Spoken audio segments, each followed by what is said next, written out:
I've been in Korea twice before. I planned to come earlier, but first there was COVID, then there was the crisis in my own country.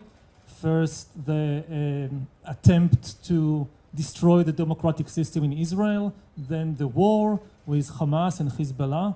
So it took me some time to come again. 손 들어주시면 제가 이렇게 보고 Well, I'm not an expert on Korean politics or society, and I know from my country, from Israel, that it's too easy for foreigners to come visit for a few days, think they know everything, and have these very strong opinions about what happens and what should be done, and I try to avoid this. So I'll just say two things. First, a bit kind of almost humoristic.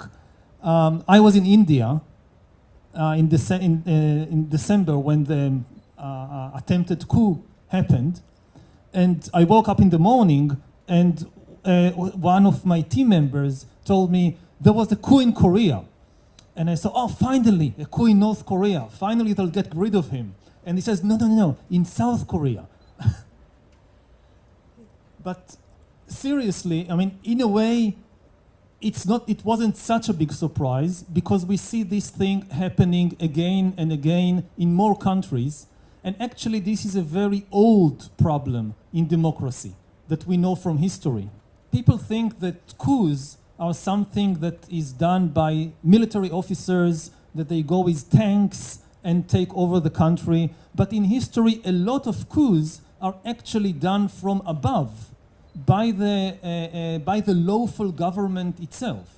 The big problem in democracy always is that democracy is a system when you give power to somebody for a limited amount of time on condition that afterwards he give the power back and you can choose differently next time. And the question is, what happens if the person or the party that you give power to doesn't want to give it back? Now that they have the power, they can use the power that they gained democratically in order to stay in power, even in an undemocratic way.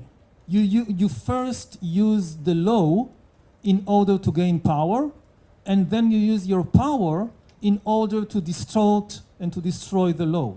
Now, to prevent this, democracies have several what is known as checks and balances, or systems that limit the power of the government itself. Two of the most important such checks